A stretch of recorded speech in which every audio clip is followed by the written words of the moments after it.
Welcome to Kalima Horra with me, George Galloway, on Al Mayadeen Television, coming to you from London, but discussing the world in 2020 and the world we face in 2021. 2020, that was the year that was. It will literally never be forgotten.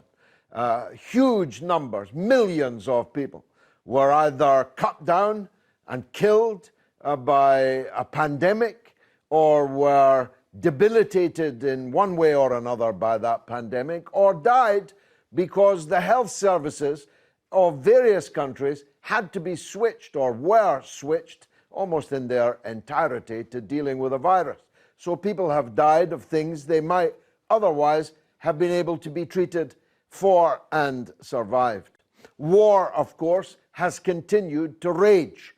In Yemen, in particular, the death toll and the toll of disease and even famine has continued almost unreported in the Western media. It was the year when Donald Trump finally came to an end, although I'm not sure that we've seen the last of him yet. He is Time Magazine's Man of the Year, Mr. Joe Biden. I'm not sure he'll be the man of next year. Kamala Harris definitely standing behind him with a will and a way to power. It's been the year in which Britain finally left the European Union. It was the year in which the final defeat, almost final defeat, of the great conspiracy against Syria was finally confirmed. The conspiracy, which involved the former colonial powers, the American empire, their Gulf satrapies, billions and maybe hundreds of billions of dollars in propaganda and in war materiel, in mercenaries, were all poured into Syria to try and destroy the Syrian Arab Republic, a secular Arab republic. Peculiar, isn't it? All these secular Western countries assisting the head-chopping, throat-cutting, heart-eating maniacs of Islamist fanaticism in the form of Al-Qaeda and ISIS. It was the year of terrible destruction in Lebanon, where finally the finger of blame at the correct officials has begun to happen. That after much of the year, fake news and fake allegations about others somehow bizarrely being to blame. It's a year in which the Western economies, and indeed the economies in most of the world, though not all of it, have gone into free fall, portend a collapse in many Western countries in 2021, perhaps. It's the year in which China's rise continued, bouncing back from the coronavirus to be the only economy in the world that's actually growing, and growing fast. 2021 is likely to be a new Chinese year. Much to discuss with my audience of distinguished experts, so let's kick off straight away. Dr. Tom Pierce, a psychiatrist and a political activist, I would have thought you were perfectly placed to point us through the thicket of the news of 2020. After all, there was quite a lot of psychiatric behavior on view. Donald Trump seemed at times to be on the brink of madness. Joe Biden, his nemesis, probably didn't know he was there most of the time. Was this the year of psychiatric politicians? Well, unfortunately so, but I think, I must say, I think to become a top-level politician, you've got to have something wrong with you to get that high up, to be a leader of a, say, Louis, leader of America or Britain. I think with the issue with Trump and Biden, we've got an issue of one Russophrenic versus a narcissist. I mean, sure, Trump's gone out of the way, but the only my worry is with Biden coming in, he's going to want to renew his campaign against Russia. We're going to hear Russia in news again, whereas Trump was more anti-China. I think Biden's going to be more anti-Russia.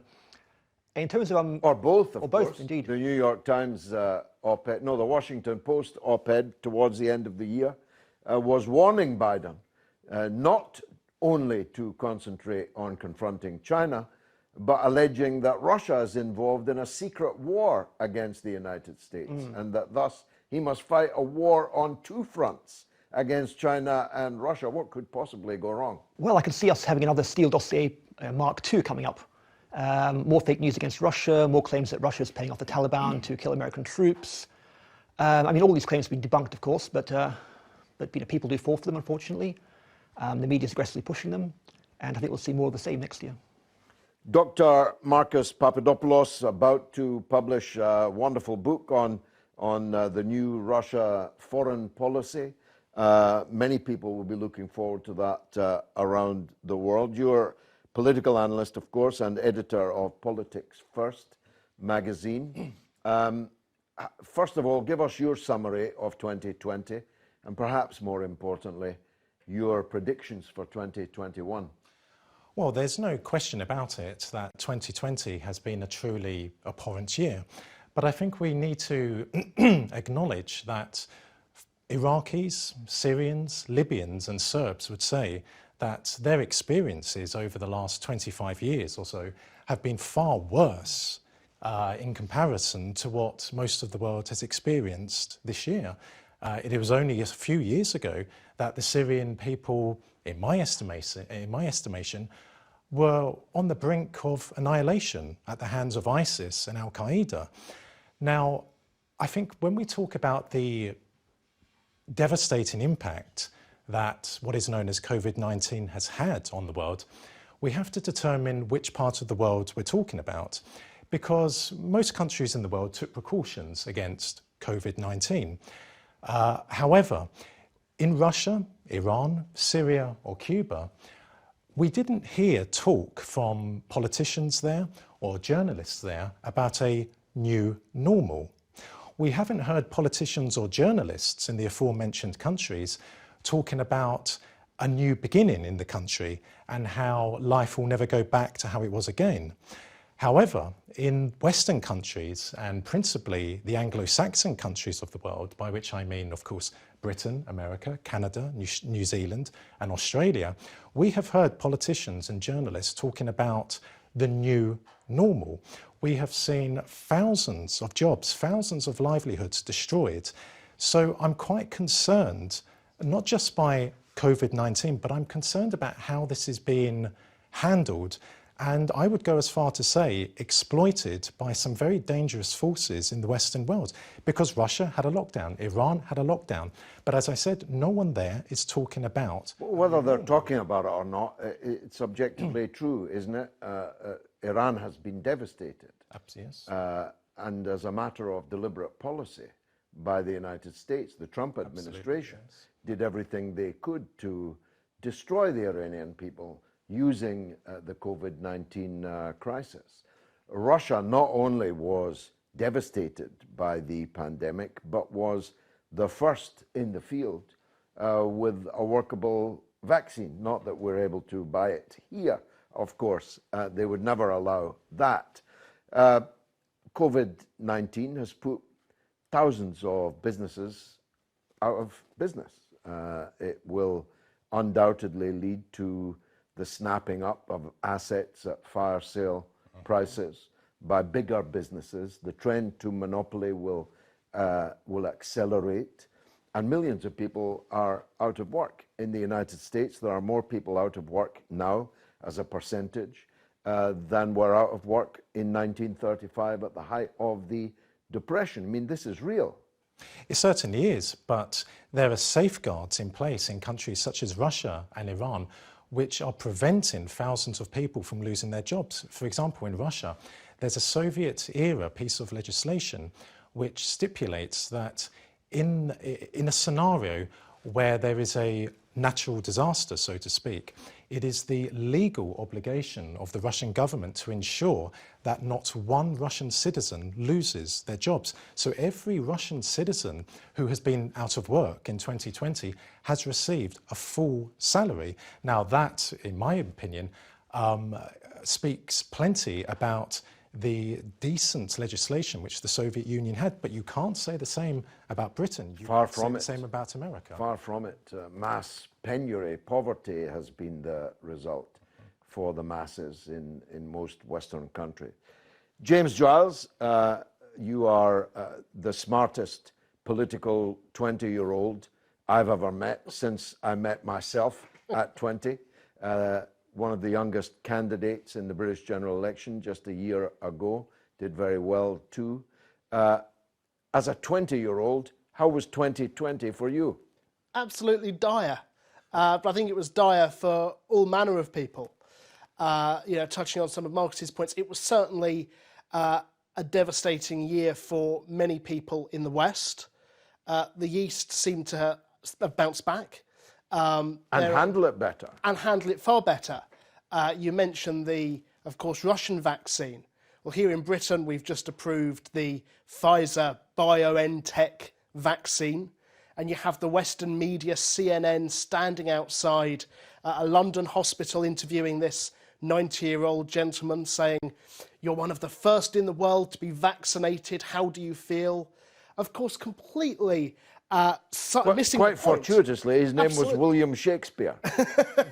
I'm not making that up. His name was William Shakespeare.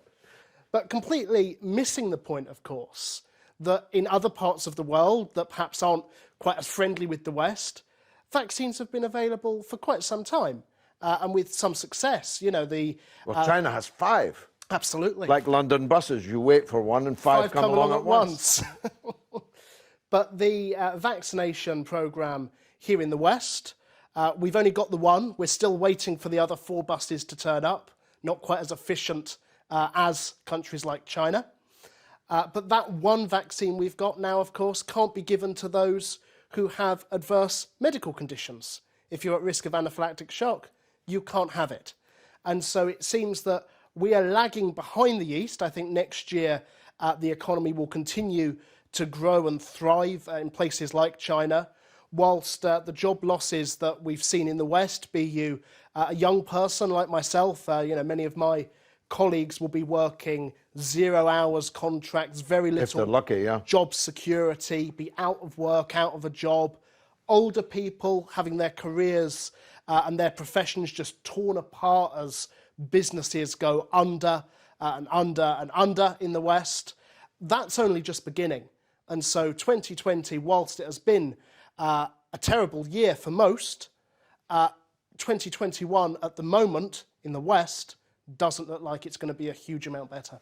Although, Dr. Tom, it's an ill wind that blows nobody any good, the richest people on the planet got fantastically richer. Absolutely. In this year of horribilis.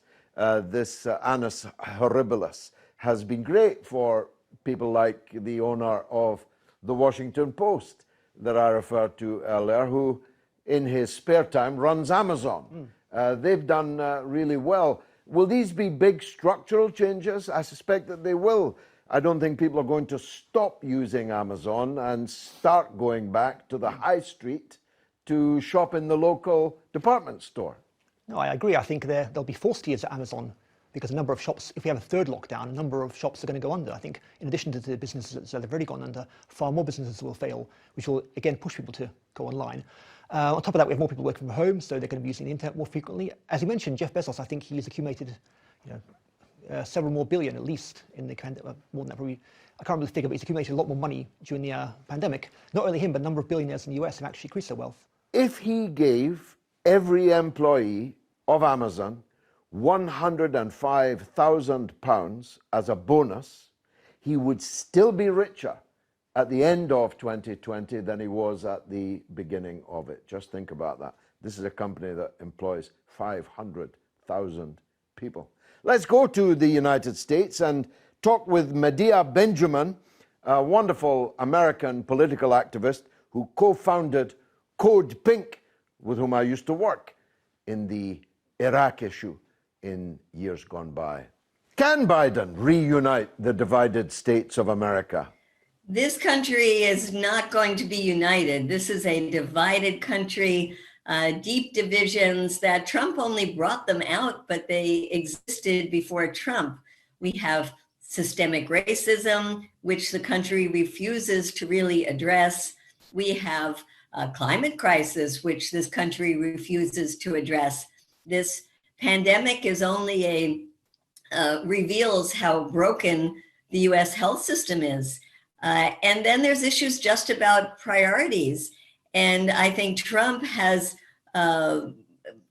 somehow managed to make himself into a populist who is leading the calls for people who are feeling left out of the economic system. Somehow he has become their champion, which is so odd. And so I think there will be big economic problems this country will have to deal with, and those will exacerbate all of the racial problems, immigration issues. Biden is supposed to bring in more of the immigrant community, but that is going to be used by the right as saying these people are taking our jobs, these people are not American, these people are getting vaccinations, they're using our healthcare system. Another reason why there won't be unity in this country is because the Republicans will be trying to stop Biden from accomplishing anything, whether it's saying no to some of his nominated cabinet positions, to trying to stop relief packages or any significant pieces of legislation that will address the real needs of the people and the climate will be stopped by Republicans in Congress. Under Biden, will the US reestablish the relationship they once had with China? I think, unfortunately, Biden will continue to some extent the negative views towards China, but certainly there's a lot of anti-China sentiment in the United States, and Biden is partially responsible for that as well. He used that during his campaign. In fact, there was a lot of competition between Trump and Biden as to who was the hardest on China. And that is very dangerous for those of us who understand that cooperation is the only way forward, whether it's working with China around the pandemic, the climate crisis, or in the United States to get us off of this treadmill of the military taking so much of our tax dollars. When you present China as an enemy, it's a justification for continuing the US military buildup, which really must stop if we're going to have the funds we need to address the real problems, the real threats we face and will be facing in 2021 and beyond. In your view, will Biden revisit the Iranian nuclear deal? One of our most positive hopes is that Biden does go back to the Iran nuclear deal, and that this could ease a lot of the tensions in the Middle East and pave the way for the US to finally withdraw from so many of the conflicts it's been unjustly involved in. But let's not be naive about this, and I'm sure you're not, George. You know there's a lot of pressure coming from Israel, coming from the Saudis, coming from strong lobbies in the United States, like the AIPAC lobby. They don't want Biden to go back into the nuclear deal without more conditions. And Iran is just going to not have it. You know, they say you either go back into this deal or there's no deal. So it's not going to be easy. But I do think there's enough people in Biden's new administration that were part of negotiating the deal, understand how important it is. And we hope that with the pressure coming from peace groups like ours, we will see Biden administration re-entering the Iran nuclear deal. Dr. Marcus, that was one of the landmarks of 2020, wasn't it? That the United States crashed and burned. It was exposed to the whole world as having a health service completely unfit for purpose, an economy utterly skewed to the interests of the richest people, and almost in its DNA, determination, whatever the elected president thought, to continue the endless foreign wars. Let's not forget, Donald Trump did actually try to bring American forces out of various theaters.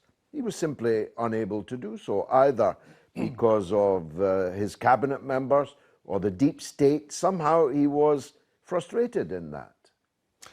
You know, George, every 4 years in the world, a peculiar phenomenon occurs in which commentators, and I use the word commentators in a very loose way, make the argument that a new incoming American president is going to be almost revolutionary.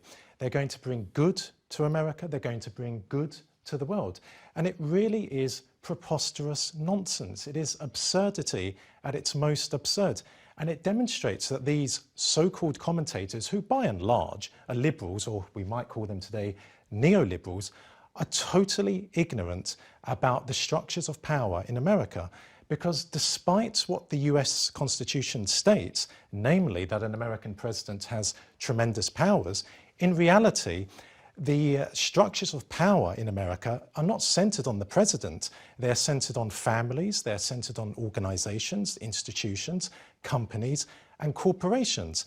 And we have been hearing this tiresome argument certainly throughout the duration of my life. If I go back to 2008, when I was a reporter on Tribune magazine, I remember people at Tribune saying, if Barack Obama becomes president, the world will become a better place. And I asked them, why would you say that? And they said to me, because he's black. And I said, well, that's implicitly racist towards non-black people. But I also said, it doesn't matter who sits in the White House, because once someone comes into the White House, the machinery, the machines of the American government, they come around them and they dictate to them what the domestic policy is going to be, fundamentally speaking, and what the policy of the foreign policy is going to be, fundamentally speaking, as well. And I also said to people in 2008 that, yes, Barack Obama is part black, but he's also part English. And you want to understand what his English ancestry actually is. So Joe Biden will simply continue American foreign policy. He's very close to the Israelis. He's very close to the Saudis. I find it difficult to believe he will, under him, America will rejoin the JSPOA, and it will simply be business as usual. America will always remain the same old America, no matter if it's a Republican or a Democrat. The Republican and Democratic parties exist solely to maintain the facade that America is a democracy. Both parties, fundamentally speaking, economically and in terms of foreign policy, are identical to one another. A scorpion stings because it's a scorpion. We'll be right back.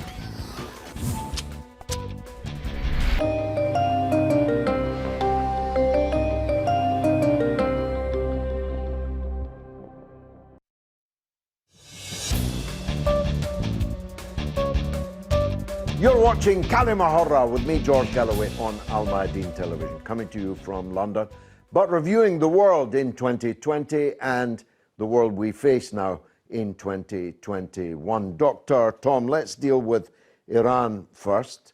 Biden promised, what could go wrong? Biden promised in the election that the US would rejoin the nuclear deal between Iran and other big, powerful blocs and countries in the world, which had been working to everyone else's satisfaction. But he has several problems with that, doesn't he? First of all, rejoining it has to get through the Senate, which may very well still be in Republican hands.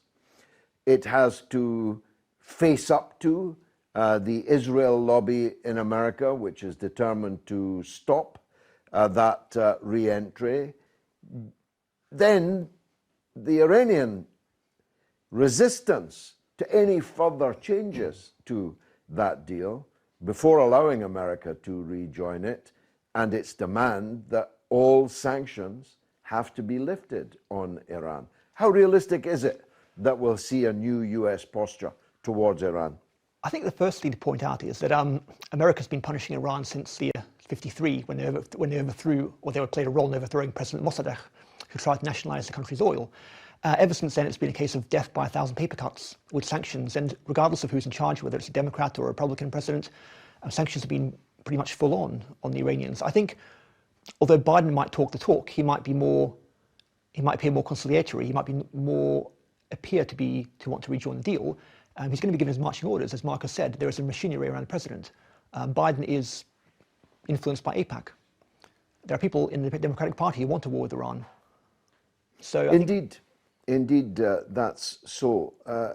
Let's get a view from Moscow. Mark Sleboda is an American living in Russia. He's international relations and security analyst and lecturer, and formerly a senior lecturer at Moscow State University. Will America under Biden ignore Russia and China when it comes to the economy? Okay, so particularly with China, even with Trump, it is impossible for the United States to ignore China economically. What the Trump administration was trying to do was to decouple as much as possible the United States and its allies, right, across the West and U.S. Client states in the Pacific economically from China. I do not expect that policy to be much reversed in the Biden administration. There has been no word from any of his senior foreign policy advisors or him himself about the reversals of sanctions or tariffs, or there hasn't even been a lot of discussion out of them about returning to some type of trade deal with China. At the same time, there are signals from the Biden administration that it may not be expecting to increase tensions any more than they already are. And in particular, Biden's presumed nomination of Jake Sullivan as the Secretary of State and General Lloyd Austin as Secretary of Defense, instead of possible contenders Susan Rice and Michelle Flournoy for Secretary of Defense, is being read by many countries around the world as a less confrontational stance on China. When it comes to Russia, a lot of people are surprised by this, but the U.S. actually has quite a large $16 billion trade deficit with Russia. That is, the U.S. buys more from Russia than Russia buys from it. But that's still a relatively small amount in terms. U.S. under the Trump administration enacted 46 rounds of sanctions against Moscow, and there is no talk about any of them being lifted, which would be a requirement to improve relations, economically speaking, by the Biden administration, by its principals, and so on, without at least enormous concessions by Russia on Crimea, stop supporting the Syrian government, etc. That Russia is, almost certainly unlikely to make. So I don't expect any economic improvement at all in the Biden administration with Russia. Do you think we'll see a more hawkish America under Biden? How will the U.S. relate to, for example, Russia and Syria?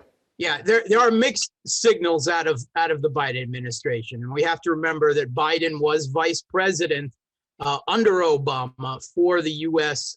Military proxy war on Syria.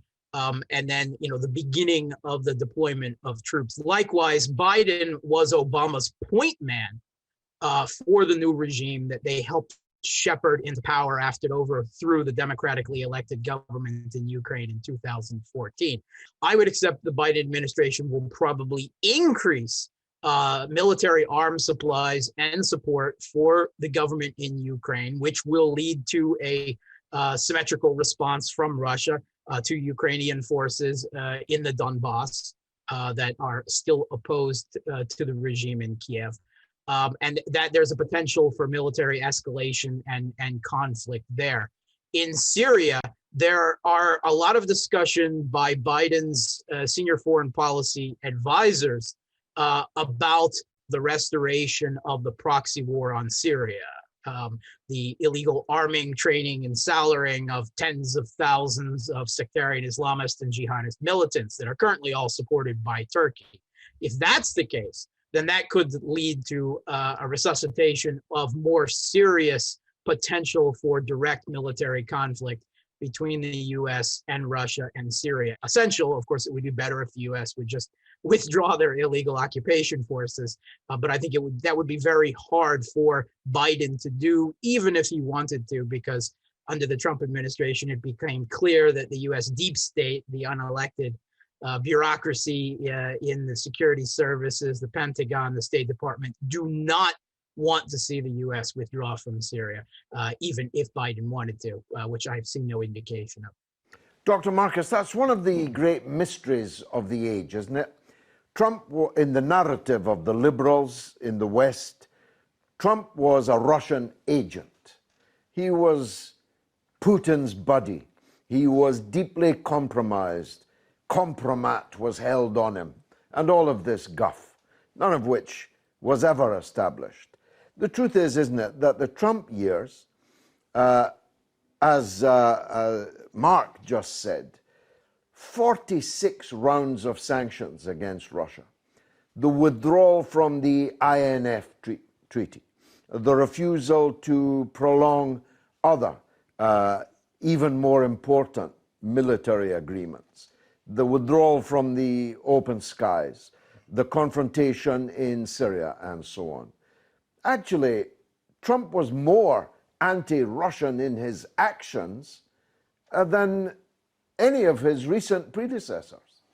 There's no question about it that under Donald Trump, relations between Washington and Moscow were even worse than how they were under Obama. But I don't think that was Donald Trump's responsibility per se. I believe it was what I would like to call the American establishment. I know in this day and age we are now talking about deep state, but for me deep state has Ottoman connotations, and I prefer the more traditional wording of the American establishment or the American elite. And also under Donald Trump, American forces were redeployed from Germany to Poland, which is a flagrant violation of the Russia-NATO Founding Act of 1997. But despite, once again, some people saying there's an opportunity for a foreign relations between Washington and Moscow under Biden, there is no chance of that happening whatsoever. Why? Simply because Russia, as we talk now, is a superpower. Back in the 1990s, following the dissolution of the Soviet Union, and I use the word dissolution because the Soviet Union was dissolved, it did not collapse, it was dissolved by three traitors, Yeltsin of Russia, Kravchuk of Ukraine, and Shostakovich of Belarus. America was content with Russia in the 1990s. Why? Because Russia had become a third-rate power, with the exception of its nuclear arsenal. Russia was subservient to America. Russia was on an IMF loan. But under Vladimir Putin, Russia has resurrected much of its lost superpower status. And that is very evident because it was Russia which played the cardinal role in defeating the American objective in Syria. It was Russia which played the cardinal role in defeating the American objective in Venezuela. And America is simply not prepared to share power in the world with any other country which can challenge American or Western global hegemony. And I would say this as well, that sooner or later there will be a new country in the world, and I'm talking about the reunification, the natural reunification of Russia with Belarus. Most people know Belarus as Belarus, because following the American and British attempt to instigate a coup in Belarus in the summer of 2020, that has simply, it was an abysmal failure, and it always was going to be, because the Belarusians and the Russians never wanted to be separated. As I said, they were separated by three treacherous Soviet politicians in 1991. But the attempted coup in Belarus in 2020 has actually brought about, or will bring about, the materialization of the union state of Russia and Belarus. Now the Russian military is responsible for the guarding of Belarus's borders with, for example, Poland and Ukraine. Russian special services are now on a daily basis briefing President Alexander Lukashenko, who's the president of Belarus. So Russia's position in Belarus, strong beyond all belief as it was before the attempted coup, is simply absolutely unchallengeable now. So I believe that once Russia and Belarus reunite, then you will see an increase in tension between America and Russia. So watch this space regarding Belarus.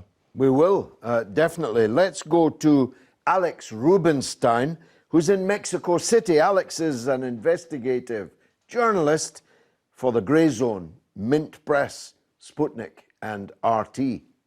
Alex, what is your understanding of the US direction of travel under Biden? Well, I think there's a tendency in the mainstream media to act as though Joe Biden has descended from the heavens and will bring on a new era of American empire with a cleaner face. But in the US, that image may be cleaner. Abroad, it's really no different. And in many ways, I think it's worse. If you look at Joe Biden's history and the history of his cabinet picks, we see that it's caused these policies that they've advocated and championed have caused some of the worst crises in modern history. If we're talking about the genocidal Saudi war against Yemen, our new Secretary of State is the one who pushed and advocated and announced in Riyadh itself that the US would be expediting arms shipments to the Saudis. If you look at Libya, many of these cabinet members played a central role in advocating for that war. And what that has caused is a failed state. In fact, we have 3 failed states in Libya that are all warring with each other. And slavery has been brought back to the African continent because of these policies. If you look at Ukraine, Sullivan, Anthony Sullivan, was the one who was the go-between between Joe Biden and Olga Tanyabok, who was a neo-Nazi leader of the Svoboda Party in Ukraine. And if you look at Latin America, where I'm based right now, Joe Biden's policies, Joe Biden himself, his policies have been absolutely disastrous. From Brazil, where he was an architect of the Lava Jato or car wash program, which was the lawfare that ousted Lula da Silva. If you look at Colombia, he also played a major role in Plan Colombia, which militarized the government, hyper-militarized the police and the military in order to cut down on the drug trade, and that was absolutely ineffective. The drug trade went up after that plan. If you look at Central America, it was the same. It was more of the same. It was he was a champion of the Alliance for Prosperity, which just dumped guns and cash into these right-wing authoritarian neoliberal governments. So in many ways, Trump was a bit of an oaf, really, and he tried to do the coup in Bolivia, and he tried to do a coup in Venezuela, but those failed miserably. Biden, however, was successful in his 2009 coup in Honduras, which has turned the reins of government over to a drug cartel, essentially. Juan Orlando Hernandez is deeply involved in the drug trade, and we know that from court documents from the United States. So, really the only thing is that it's imperialism with a nicer face. And I think that even people in Mexico, where I'm based, will learn that Biden is not really better than Trump. Unfortunately, they weren't given the information by the media that Joe Biden and Barack Obama deported more immigrants than Trump ever did in any of the 4 years that they in either of their two terms. So it's going to be a wake-up call for, I think, a lot of people in this region, that really the Democrats are not to be trusted and are not so much better than the Republicans. You paint a very pessimistic image. Is your view shared by very many in the United States? Well, it's certainly a fringe idea, but unfortunately in the United States, due to the corporate media landscape, facts are fringe. I mean, nothing that I've said just now is not well documented. It's all well documented. However, information is scarce in the US, and you have media which basically falls upon partisan lines, where the Republicans are saying that Joe Biden is evil incarnate, and the Democrats are saying is that he's basically Jesus Christ. So there's really no room for nuance or understanding of his many years as a civil servant. I mean, we forget that he was whipping up votes for the Iraq War, the deeply unpopular Iraq War. I mean, this war, nobody wants it. Nobody likes it. People want it to end. But Joe Biden was the one who was whipping up Democratic support for it in the Senate. Dr. Tom, imperialism with a nicer face, as Alex Rubinstein said, that kind of sums up the point of view of the panel here this evening, doesn't it? In places like Latin America are not likely no longer to feel the foul breath of coups and dictatorships and lawfare and so on. The Middle East is not likely to get better. The confrontation with Russia and China not likely to take a different turn. It's not exactly a happy new year to look forward to, is it? Well, no, not quite. I mean, whenever say Russia or squashes an attempt by the American imperialists to get rid of a leader, they just try again somewhere else. It's like the whack-a-mole game, essentially. For example, I mean, Russia, together with Iran, helped save Syria from the Islamic State. I mean, Russia has now been involved in actually freezing the conflict between Armenia and Azerbaijan in Nagorno-Karabakh. It's known that the Turks heavily supported the Azerbaijanis in that, and Turks are also involved in Libya. But essentially, I think, as Marcus mentioned earlier, the Russians also helped the Venezuelan leader stay in power, the elected leader of Venezuela, rather than a puppet like Guaido. But I think the imperialists will try again. I mean, they tried with Svetlana Tikhanova in Belarus. That failed. They got rid of Morales temporarily in Bolivia. Now he's back, or on his way back. But they'll keep trying. And I think under Biden, as you say, maybe imperialism with a nice face, but if anything, that's even worse. Yeah, I mean, nice face, silly old man face. He's not actually going to be running the country. Well, no, even entering the caveat that Dr. Marcus did, that no president ever really runs the country. This is a president who can barely get out of the bath without breaking his ankle, saying that he tried to clutch his dog by the tail, try and work that one out. This is a president who will really be more or less openly run by other people. Indeed, I think Kamala Harris is waiting her turn. I mean, Kamala Harris, let's not forget her background. She was a prosecutor. She put lots of African Americans away in prison in her role working with the police. So she hasn't exactly got a great background either. No, well, more importantly, nobody elected her. Nobody in the Democratic Party wanted her as their nominee. She got 1% of the votes before dropping out of the race. It's deeply troubling, isn't it, that the most powerful person in the world, perhaps next year, is someone for whom nobody ever voted. Well, exactly. What's more sad is there were actually decent candidates in the Democratic Party. We had Tulsi Gabbard, a woman of color who was very anti-war, a former veteran, so and she's anti-war at the same time.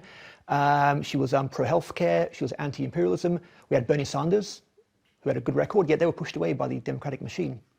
Yes, twice. Twice. James, when I was your age, it was the greatest hope in Britain and in most Western countries that one would acquire a trade, serve an apprenticeship, become an electrician or a woodworker or any of the important trades that we still need. And for others, it was if you couldn't get a trade, that you'd have a steady job in a stable workplace that would provide holiday pay and sick pay, and for which you might, if you were lucky, work for 30 years and then get a watch and retire on a pension you could live on. I hate to rub it in, but that's not what faces you and people of your age. No, absolutely not. The future for people my age typically is go to school, do your exams. If you don't do your exams or don't do well in your exams, then that's more or less it for you. You're confined to low job security, low wage forevermore, minimum wage, I would say, in a shop, but after this, soon no shops. Not even in a shop. He's on a bike delivering. Yeah, maybe on a bicycle delivering food for £2 per meal you deliver, which is a measly wage for anybody. But even if you go to school, you do your exams, you're academically bright, you do your college, university, whatever, what then? In this economy, in this day and age, there aren't jobs. There simply aren't jobs. And so even if you've got a degree, you'll still end up delivering food for £2 a meal because there's nothing else for you here at the moment. And it's a very harrowing and concerning vision for the future that there's just no hope for this to get better. And you don't think that that Britain leaving the European Union and having levers entirely in its own hands that it can use to make a better Britain, you're not confident about that? Well, look, if it were in the hands of a competent government, then maybe. But we are led by this privately educated charlatan who doesn't know what he's doing in the afternoon, yet alone first thing in the morning when he wakes up. Left hand doesn't know what the right hand's doing. The government is U-turning. It's, I would say, being led by the opposition, but of course we now even have an opposition that doesn't know how to oppose in Britain, that is just simply nodding through every shambolic thing the government's doing. And so had things been different last December, then yeah, maybe a brighter future may have been on the horizon. But where we currently are, no hope.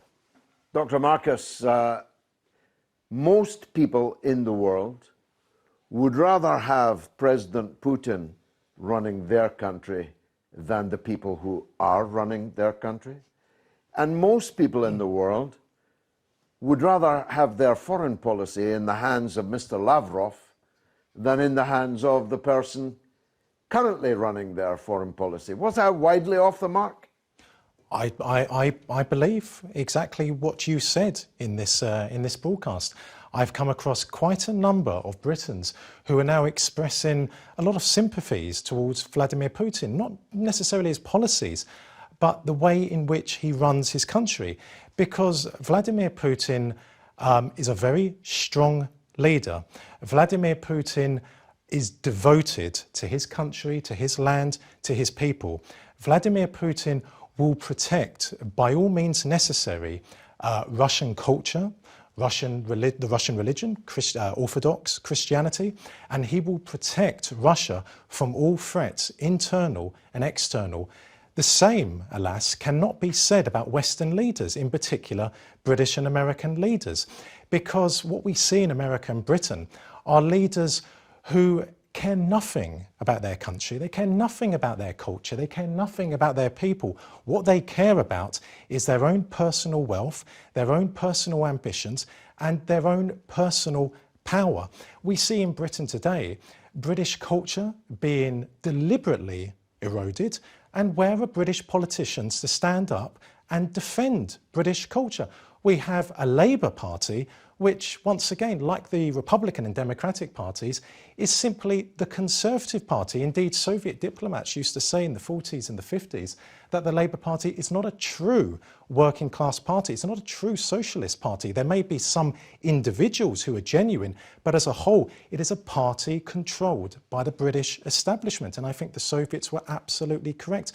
But Vladimir Putin has shown that with strong leadership, with real patriotism and absolute devotion to his country, his people and his land, countries can fare far better than what we see happening in Britain and America, because Britain and America, year in, year out, is rapidly deteriorating. And defending their allies, come what may. You see, it's inconceivable that Britain and America, or their leaders, would have stood by Syria if the boot had been on the other foot. This onslaught that almost, as you put it, annihilated Syria as we know it, a place where religions coexist happily, where minority religions are cherished and protected, a Syria where men and women can mix freely, a Syria that can have an independent foreign policy. That is still standing is a tribute to two things: the steadfastness of the Syrian people and the courage of their army, and the fidelity of their ally, Russia, under Vladimir Putin. That's my take, anyway. I wish I could wish you all a happy new year, but I'd be lying. But try and have one anyway. I've been George Galloway. This has been Kalima Horra on Al Mayadeen.